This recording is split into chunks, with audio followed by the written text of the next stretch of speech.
and welcome to the podcast, Living Uncertain. This podcast is dedicated to obsessive compulsive disorder, OCD, and the primary treatment, exposure response prevention, ERP. OCD comes in many forms, such as contamination, perfectionism, checking, harm, superstitious, religious or moral, sexual orientation, and/or relationship. ERP is the gold standard to treating OCD, and it focuses on deliberately confronting fears, the exposure, while refraining from compulsive rituals, the response prevention. With repeated exposures and without engaging in compulsions, we learn to tolerate anxiety and break the cycle of intrusive thoughts. We are a married couple that have faced both the challenges of OCD and the incredible healing that ERP can provide to your marriage, family, and your home. As a person who lives with OCD, I am much more than this diagnosis. We all can be. Hi, y'all. I'm Stacee, and along with my husband, Mark, we want to thank you for living uncertain with us again today. As everyone knows by now, this is the podcast that talks all things OCD and ERP related, and welcome everyone to episode 19. We are just so thrilled to be doing this podcast, to share our story and to share our journey. And we're so humbled and grateful by those of you out there who are listening and just excited to be a part of this OCD community, especially the perspective of a married couple, one of us who has the diagnosis, the other who doesn't. But together we've navigated ERP, we've navigated intensive therapy together, and what an impact that has had on our life. And to be able to share that with others and to help build this community is just so very important to us. So thank you all for tuning in again today and listening. And I just want to add in there, as you're listening to episodes, if it's an episode that you like, please, like it or whatever you have to do to indicate that that's an episode that you like so that we can maybe add on to those type of episodes. So thank you for listening, everybody. Absolutely. And you know what we try to do in each and every episode, if you've listened to before, is we try to combine the psychoeducational piece of what is obsessive compulsive disorder and what is exposure response prevention therapy with what we are living on a day-to-day basis, with myself having been diagnosed with obsessive compulsive disorder and my husband who has been instrumental in helping me to overcome a lot of that in the last 18 to 24 months now. It's been quite a journey. And we try to keep this as real and as raw and as authentic as we absolutely can. And we've always talked about the fact that this is happening in real life. I'm feeling better. I am doing better. Our family is doing better, but I still have OCD and I always will. And things come up day to day, week to week. And it really helps me to be able to share that journey with you all when something comes up, so that out there, for those of you who have OCD or struggle with that you're not alone, and that there is hope, there is help, and that there are those of us that can do this together. And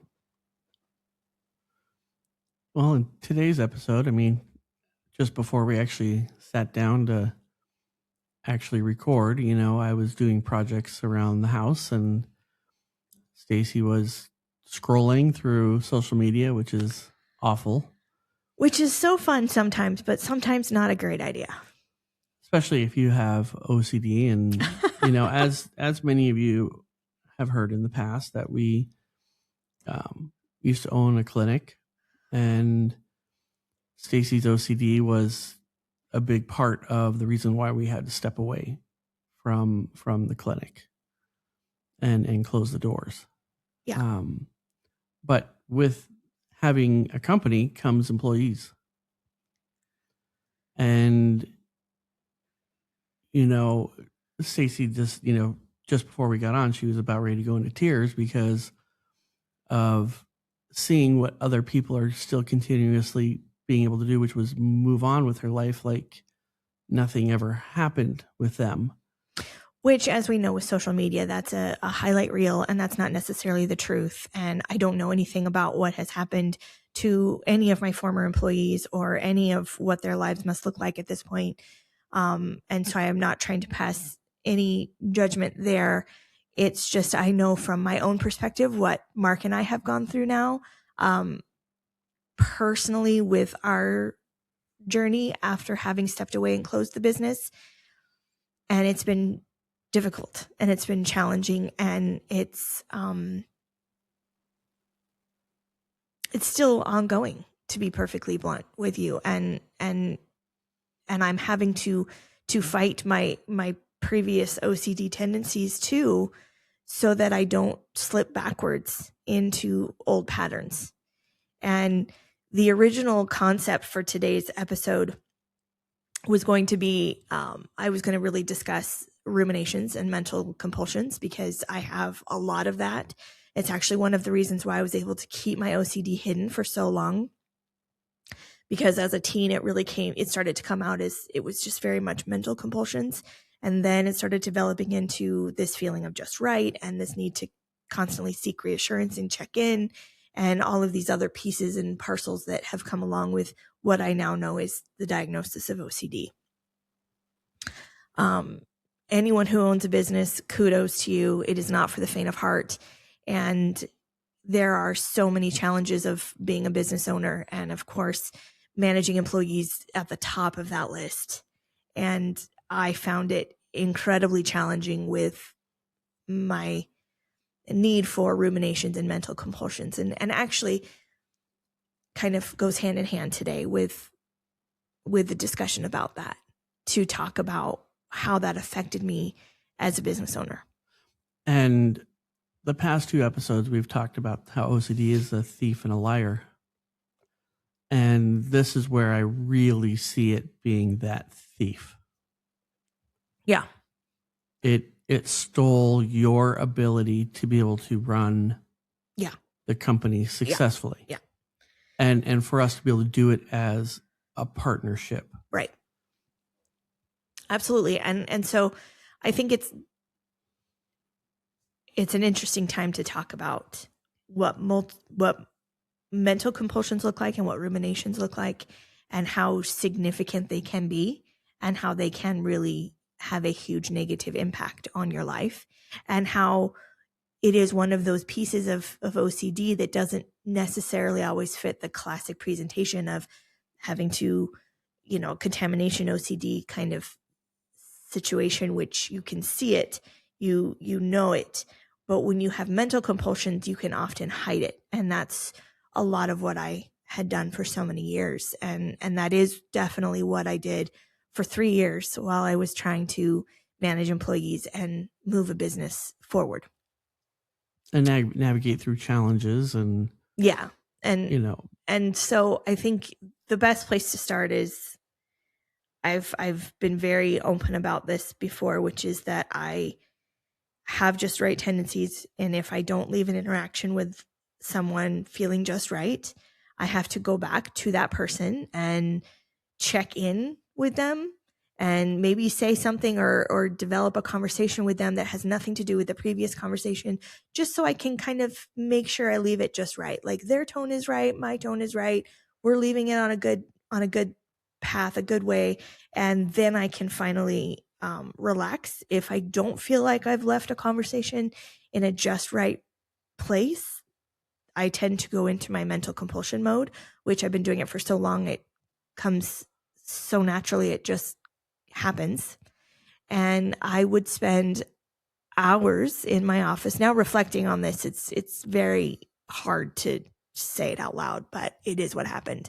I would spend hours in my office replaying every word of every conversation that I had with every employee I had. And there was 20 of them at one point. And I was constantly feeding into my people pleasing, because that was my way of feeling like I could leave an interaction feeling just right and not having to sit in the discomfort of what that would mean otherwise. Because if I was sitting in discomfort, I would have to do the mental compulsions, which meant first I would have to replay the conversation. Then I may have to replay it a second time in my head, then potentially a third time.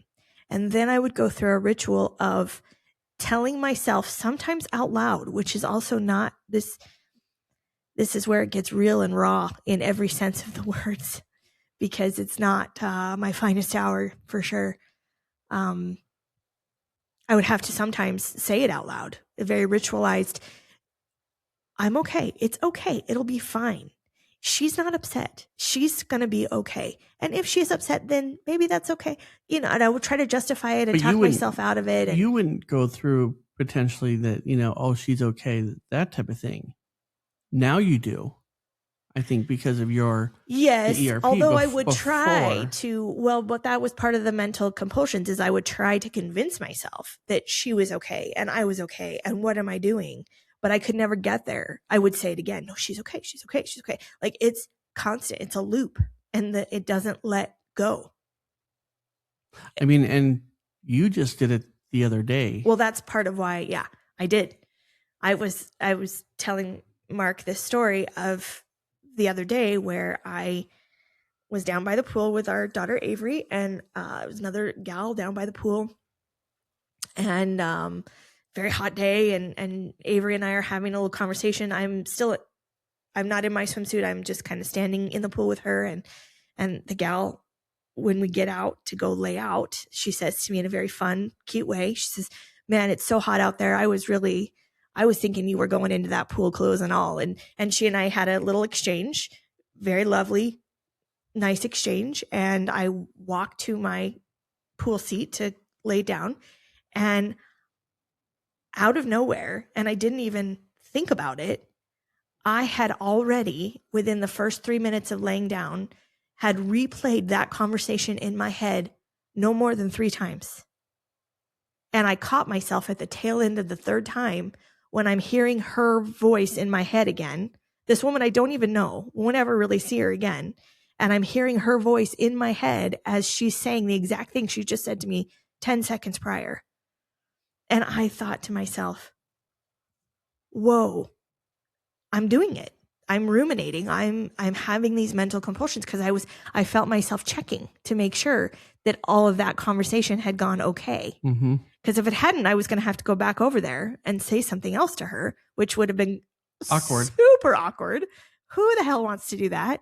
And so I caught myself and I said, this is what I'm doing. This is what it is. It's my brain goes on automatic with the rumination, with the mental compulsions, with all of that. It's so automatic for me that I have to be very mindful of not allowing my brain to go there. And that's one of the ones that I'm having to keep myself accountable for because Mark doesn't always see that. I had to be honest with him and tell him the story. My therapist wouldn't see those. I have to be very honest in telling her the story or stories of myself doing this. And I realized, relating that back to the business, that's what I was doing in my office instead of actually running a business. So for the people that don't have OCD, this is one of the easiest ways I've kind of thought about how to explain those ruminations and how quickly they can come up. And most people say, well, why don't you just stop them? Just stop them. That's brilliant. It's easier said than done. So for the people that don't have OCD, take your phone. You have a bunch of apps on your phone. It's called muscle memory. You know what page they're on. You know where they're at on your screen. You know where they are located, and you can go to it and click on it right away. Now have somebody come and mix all your apps up and then try to find it. It's very easy to do that muscle memory and to not catch yourself. She's having to try to catch herself. I like that. By mixing up those apps. It's a muscle memory thing that she's having to stop. My husband is literally the king of analogies, y'all. If you haven't thought about that by now in previous episodes, like he loves a good analogy, but I have to say kudos. That's a particularly good one. I like that one. Because I'm just sitting here looking at my phone. Like I know where all my apps are. I want to know where the weather's at. I know exactly what folders it in. Yeah. I want to go to a game. I know exactly what folders it in. For sailing apps, I know exactly what folder they're in.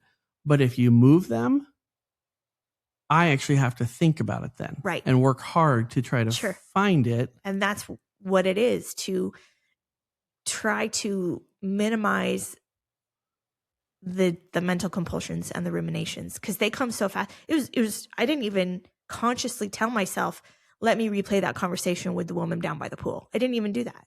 It wasn't until it just happened. I closed my eyes, laying out in the sun, and all of a sudden, I'm just doing it. And I get to the end of the third time, and I realize, oh my gosh, what am I doing? And that was just a couple days ago. That again, absolutely. But this time, because of the ERP, because of the journey we've been on, I caught it. And I thought, oh no, that's OCD. Whereas before in my life, I just thought that's what everyone was doing.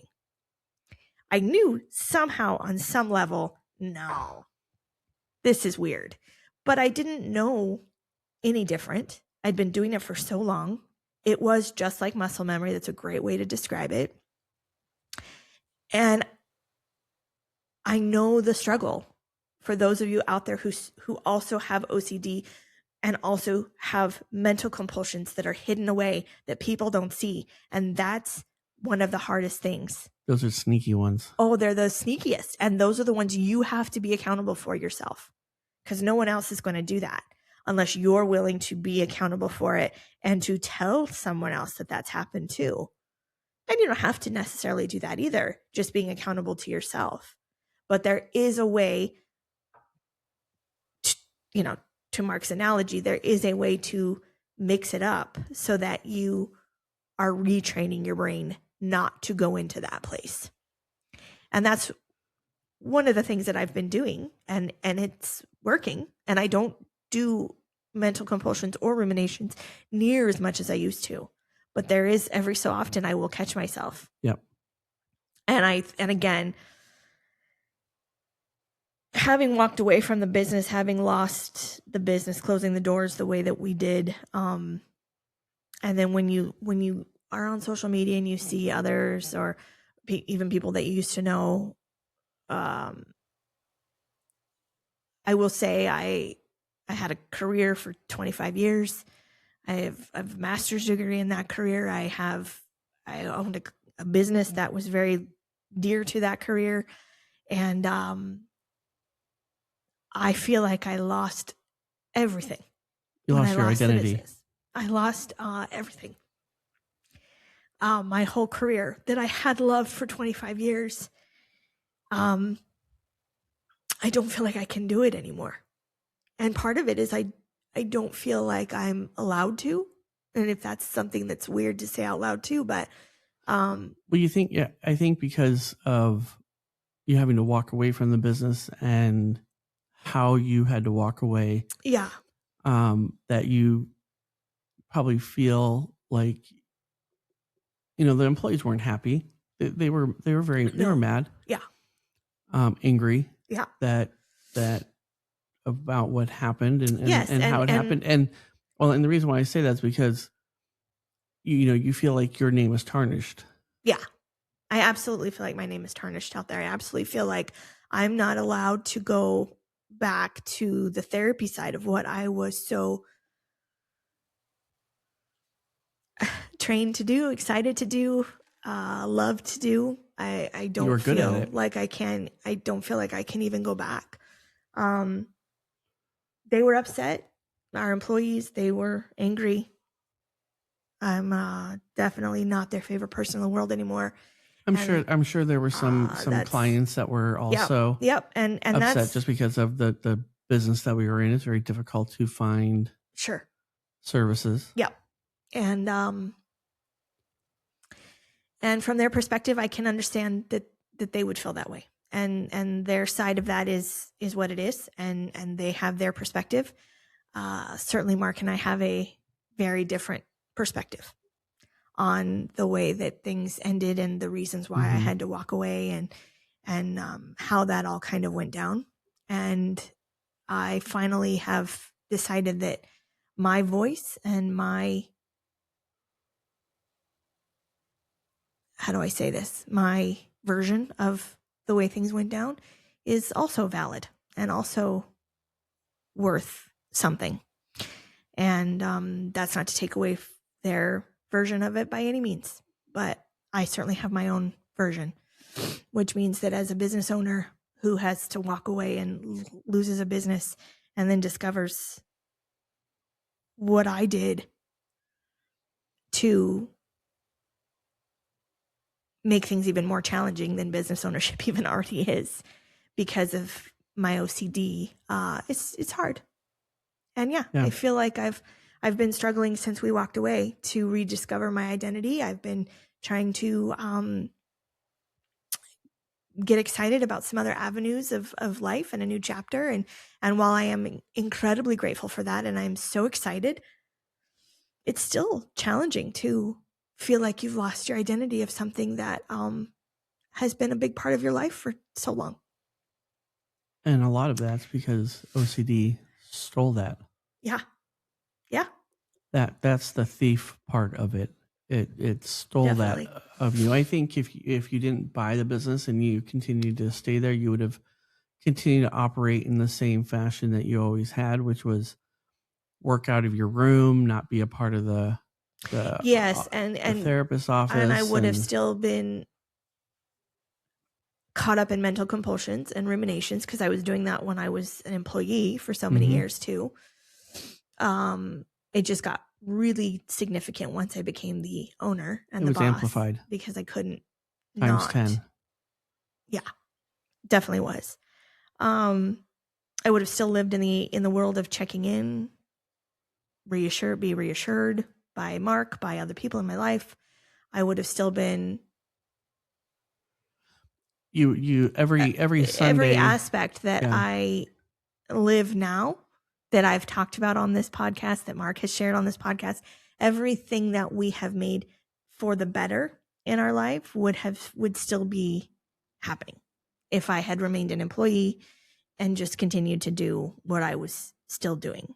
So, and when now that we've been through this journey, I sit back and look at prior to owning it, what you would do and whatnot. Like Sundays were always so hard. Like you never wanted to go to work, and some people just don't like their workplace, but you would, you would burn through your paid time off in like no time. Because I knew that I was always feeling the mental compulsions. I always knew I was feeling the need to check in with people constantly if I didn't feel like I'd left something just right. And it's exhausting. It's freaking exhausting to do that. I have so much sympathy for those of you out there that do the same thing or something very similar to this. And it's hidden away and no one recognizes it. Mm-hmm. But I know the challenge it presents you. I know the toll it takes on your brain and your energy level.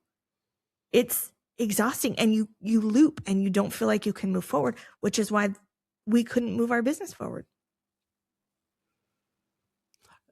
I've talked a lot about shame, regret, failure that I have felt, guilt, all of it. I still feel those things. That's still a part of what I'm recovering from as well. And that's something that that's going to take time. Yeah. To go through and process definitely. Those feelings now associated with all of that. You're still a great therapist. I'm so proud of where you were to where you are now. It's light years. We talk about the driving thing all the time. How much of a weight lift did that's brought to me? Yeah. That's been awesome. Absolutely. Well, there's been so much that has come, so much good that has really come out of this very disastrous business adventure. Thank you. Yes, sure. That's so good. This is definitely an adventure. So much good that has come from it that it's hard to, you can't regret it. You can't turn back time and do it again. That's for sure. No. You have to just kind of learn from it, move on, and open up new chapters. But it's easier said than done sometimes. And I'd really be interested to hear from other people out there in the OCD community that struggle with mental compulsions and ruminations that get hidden away, and how those challenges affect their life. Because you're not alone. No, and I realize that. And I know that, and I'm And they're not alone either. No, I want them to know that tenfold. I think the more people hear about the different ways OCD affects people's lives, the easier it is for people that maybe not have been diagnosed might go, oh, maybe this is what this is. Yeah. Maybe I do need to look into it and find out what's going on. Because, you kind of were like unsure about what was going on with you for many, many years. And even you and your therapist, before I jumped in with you, you guys were tackling your stuff at a different direction. We were. And she and I have talked many times as well about how it always felt like I would make a little progress and then I would slip backwards with what she was trying to help me with early on, because I went to her specific because I was very taxed by the business and the girls, being the boss and having employees, and I needed help. And she has mentioned to me before, it was always such an interesting concept that we would make little progress and then you would slide, and then make progress and then slide. And we just couldn't quite figure out why. And then, of course, as you do with a relationship with anyone, and a therapist-patient relationship is no different. You gain trust, you gain rapport, you gain knowledge about the other person. And I had said a couple of things to her at one point that ticked her brain to say, I think we're dealing with more than just generalized anxiety. I think we're dealing with more than just challenges of being business ownership. And that's when she brought the OCD to my attention, and that's when I took the test. And then very shortly after that was the break. Yeah, the break down. Yeah. Yeah, mine. Yeah. Yeah. Which then catapulted your right adventure into ERP. Yes. The part that you had to do, it was non-negotiable. At that point, it became non-negotiable. Yes. And a lot of it was because of your safety. Yeah. When you're talking about hurting yourself, and that's a big piece that everybody around you worries about. Yeah. And but you were good at keeping a lot of the stuff to yourself. I would hear you in the shower talking. Oh my God. Have we mentioned that on this podcast yet? But that mental shower confessions, that mental compulsion that you're doing, you were talking in the shower. Yeah. I didn't know what that was. Not until we started doing therapy.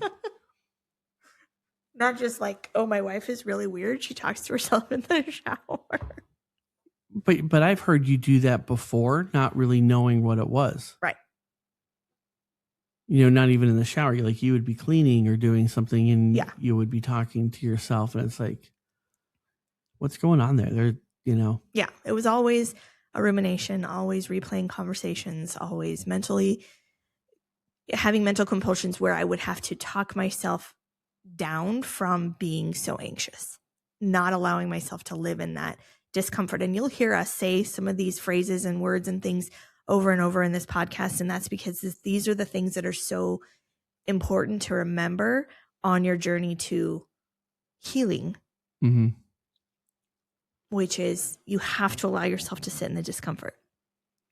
You have to allow yourself to have the anxiety raise, get to its height, and then lower itself on its own without engaging in the compulsion in order to heal, in order to break the cycle of compulsions, in order to break the cycle of OCD. That's why we talk a lot about when I feel the need to check in or get reassurance from Mark, and he would always give it to me, which just fed my OCD. And now our dynamic is much different, and that is not how we operate anymore. And so now I have learned essentially that A, I don't need to check in and get reassurance anymore, but B, even if I do, he's not going to give me the response that I'm looking for. So why even ask? Yeah. That's huge. It is huge. And again,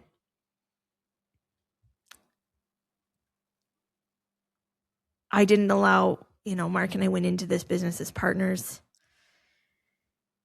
and I didn't allow him to be the partner that I think he absolutely could have been for me. And if we were to ever try business ownership again in the future someday, it would look much, much different for us. And we know this now. And it's not if, it's when. It is when. That is. Yep. That is. We're not gonna let this one be the legacy. There's a new adventure out there. Yeah, I mean, you're letting yourself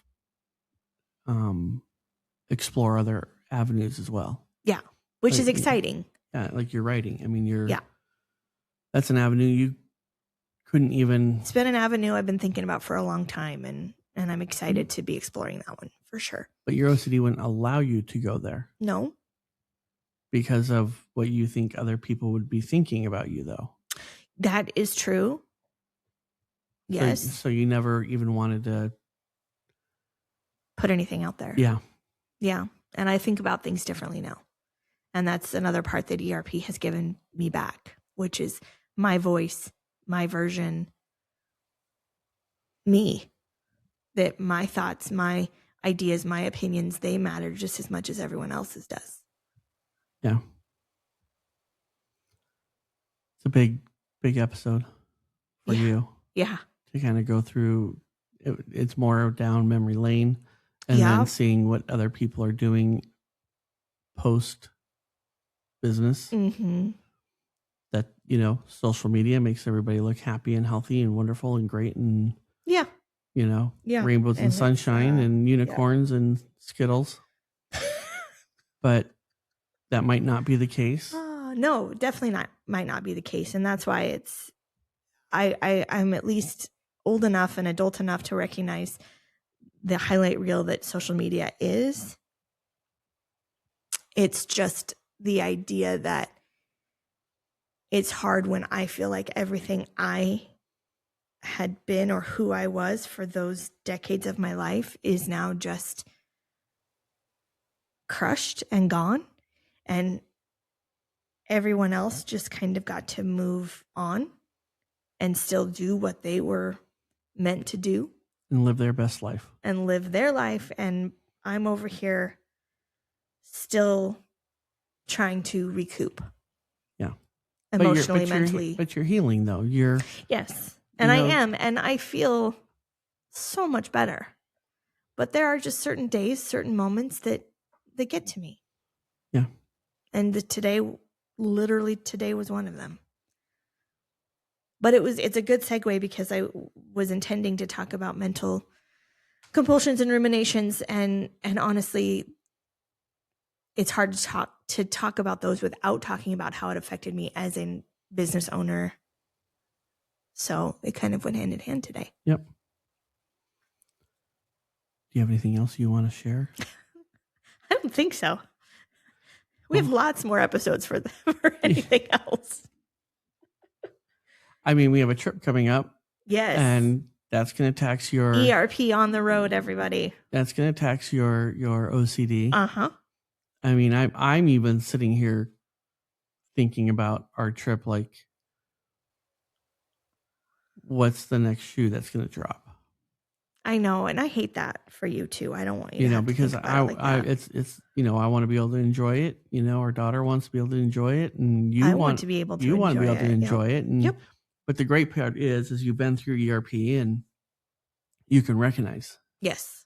You can pinpoint how you're feeling, why you're feeling, and you and I together can work through those feelings and let your anxiety or discomfort come into play without wrecking an entire day.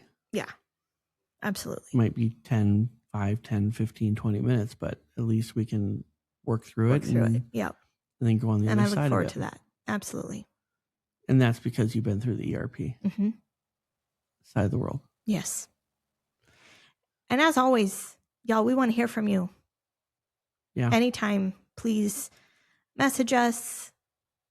Let us know your story, your journey. We'd love to give you a platform to share your thoughts on OCD and ERP and really, again, continue to build this community of those of us who have it and those of us who love someone who has it. It's not easy to share your story. You feel very vulnerable when you do. Absolutely. And I mean, that's kind of how we felt when we started this. Yes. But every time we do an episode, it's easier and easier. It does. And easier. It does get that way. And we want to be a place of support and safety for those of you who are still feeling very vulnerable to share. Yeah. So reach out if you do. And once again, thank you for listening. Thank you for living uncertain with us. Till next time. Bye. Thank you for joining us on today's episode and living uncertain with us. We are not therapists, and this podcast is intended to provide information and support. It should not replace traditional means of seeking help from a licensed mental health professional. If you like this episode or would like to hear more, please like, subscribe, or share with someone you think may benefit. Here at Living Uncertain, we're building a community of support. If you and your significant other would like to share your story, we would love to have you on the podcast. Please click on the link in the episode description and fill out the interest form.